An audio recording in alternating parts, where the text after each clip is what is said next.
In 1844, Charles Darwin finished an essay that would rewrite how every human being understood their own existence. The theory of evolution was essentially complete, 200 pages. And then, he did something strange. He put it in a drawer, wrote instructions to publish it only after he died, and went back to his life. He said nothing for 15 more years, not because he was unsure, because he was afraid. Now, the whole mystery is what a man like that could possibly be so afraid of. The answer you usually get is some mix of caution and cowardice. Darwin was a careful scientist who wanted his evidence airtight. He was terrified of the church. He didn't want to be attacked by the establishment. He was a nervous, sickly man who avoided conflict. So he sat on it, perfecting and perfecting, until a younger rival nearly scooped him and forced his hand. It's a tidy story. It's also wrong, or at least it's pointed at the wrong fear, because the careful scientist version assumes the delay was about the work, that he was still building the case. But that's not what the timeline shows. By 1844, the case was built.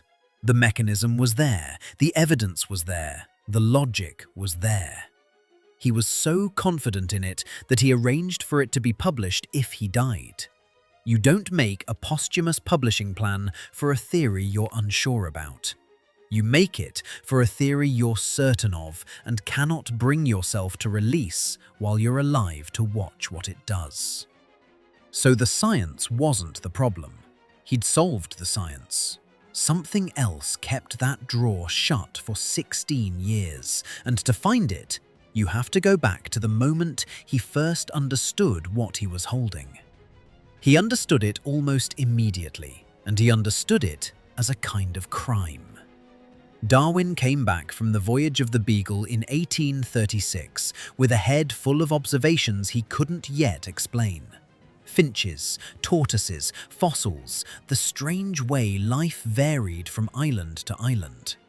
Within about 2 years, reading Malthus on population, the pieces snapped together. Life produces more than can survive. The survivors pass on what helped them survive. Do that across enough time and you don't need a designer. Species shape themselves.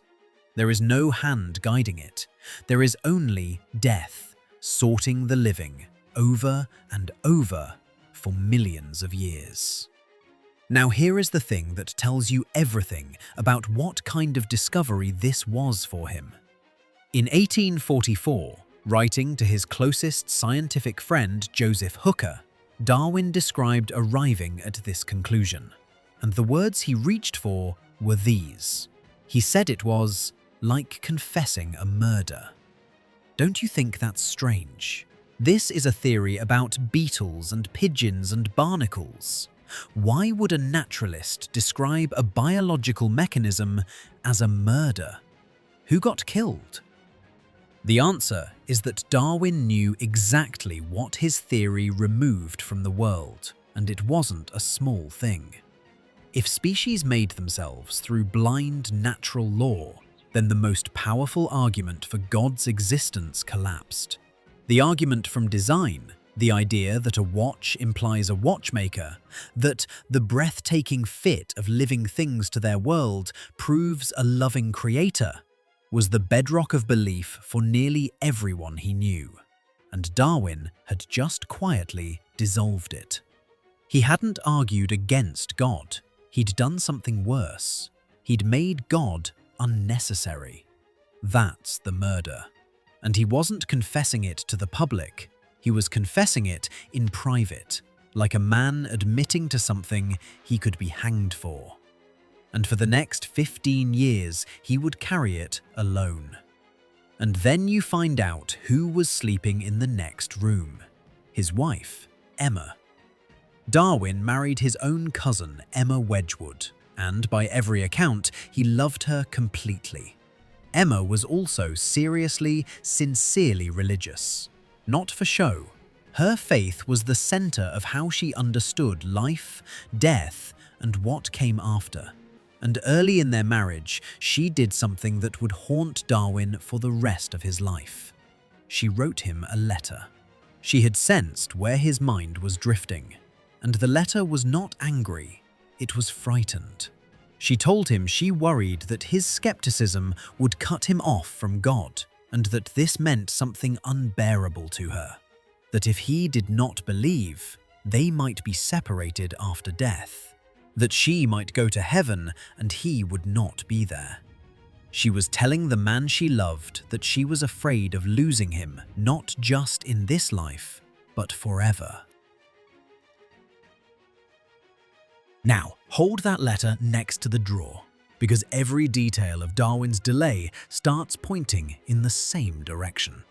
The thing Darwin's theory threatened to destroy was not an abstraction called religion. It was the specific, fragile, desperately important comfort of the one person he could not bear to wound. So, watch what he does with 15 years once you stop seeing a careful scientist and start seeing a man avoiding a confession. In 1846, with the theory finished and sitting in his drawer, Darwin picked up a barnacle. And he did not put it down for 8 years. He launched himself into an enormous, exhausting, microscopically detailed study of barnacles, every species he could get his hands on, dissecting and cataloguing and classifying, producing volumes of taxonomy that nobody was demanding and that had nothing to do with releasing his actual theory. The official reading is that he needed the credentials, that he wanted to be taken seriously as a naturalist before dropping his bombshell. Maybe. We can't fully know a man's reasons for how he spends a decade, but it is very hard not to notice what those 8 years actually accomplished. They were 8 more years in which he never had to publish. 8 years of legitimate, absorbing, respectable work that happened to keep the drawer closed. 8 years of carrying the murder without setting it down.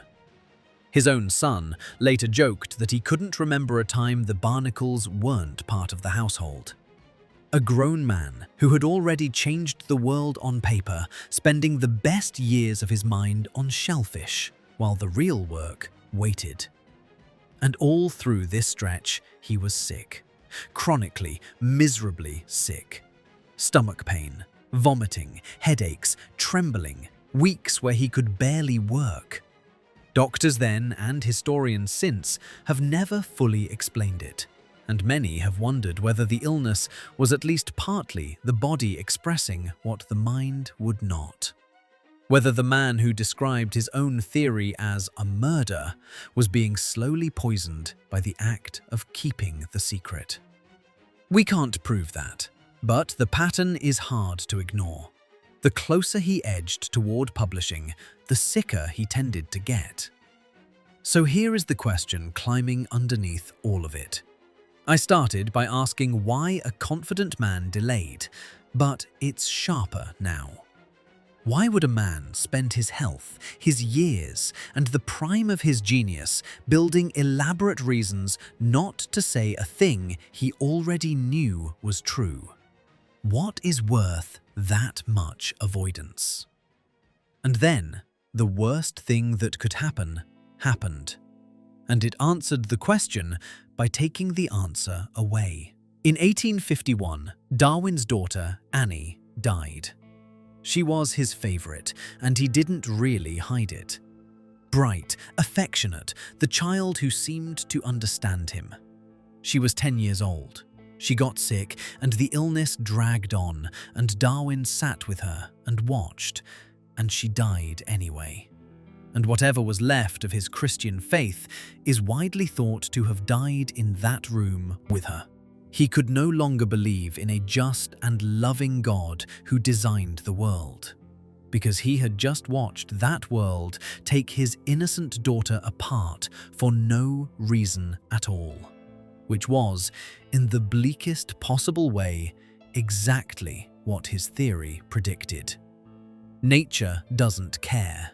It only sorts the living from the dead. He had written the mechanism. Now he had watched it operate on his own child. Here is the reversal, the cruelty at the heart of the whole story. Before Annie, Darwin's silence had a kind of mercy in it. He was protecting Emma's comfort, the shared hope that the family would be together forever, the gentle possibility that he might be wrong. After Annie, that protection curdled into something almost impossible to carry. Because now he didn't just suspect there was no afterlife, he had felt it. The hope that he'd see his daughter again, the hope Emma was clinging to, the hope that should have been the one thing holding them together in their grief, was the exact hope his theory said was empty. So to publish was no longer just confessing a murder in the abstract. It was standing up in front of the whole world, including his grieving wife, and announcing that the comfort she needed to survive losing Annie was a beautiful lie. He would be taking heaven away from the mother of his dead child while she was still mourning, with his name on it, in print, forever. And there is one more detail, and it is the one that breaks me a little. That letter Emma had written him years before, the frightened one, about being separated for eternity. Darwin kept it, his whole life, and at some point he wrote a few words at the bottom of it, a private note never meant for anyone but himself.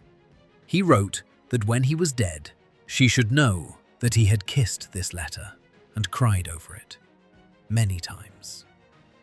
That is the man who supposedly delayed out of cowardice, a man weeping, in private, over his wife's fear for his soul, keeping her letter like a wound he refused to let heal. In the end, he didn't choose the moment at all. In 1858, a younger naturalist named Alfred Russel Wallace, working alone in the islands of Southeast Asia, sent Darwin a short paper, and in it was Darwin's theory, almost exactly, arrived at independently, about to be published by someone else. After 16 years of silence, Darwin had days to decide. The avoidance machine, the barnacles, the illness, the draw, all of it ran out of road in an afternoon. He published because the choice to keep waiting was finally taken from him. So why did Darwin wait 20 years? It was not because he was unsure, not because he was a coward in the way we usually mean it. He waited because he understood, more completely than any of the bishops who would later attack him, exactly what his truth was going to cost. And the people it would cost the most were the people he loved. The careful scientist story gets him backwards. His delay wasn't a failure of nerve, it was an excess of understanding. He could see the whole funeral his discovery would hold. The death of design, the death of the afterlife, the death of the simple hope that a good father gets to see his daughter again. Most people who tell a hard truth can do it because they don't fully feel what they're taking away. Darwin's curse was that he felt all of it, in advance, in his own house, written in his wife's handwriting. He called it confessing a murder, and the metaphor was more precise than even he may have meant, because a confession doesn't only reveal the crime, it transfers the weight. As long as Darwin held the secret, only he had to carry the cost of a universe with no comfort in it. The moment he confessed, everyone else would have to carry it too. Emma, his readers, every grieving parent who had been holding on to the one hope he was about to dismantle.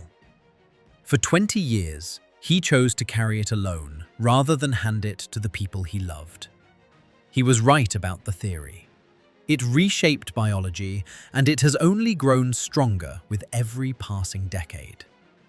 But he was also right about the cost, which is the part we tend to forget when we make him a hero of fearless science.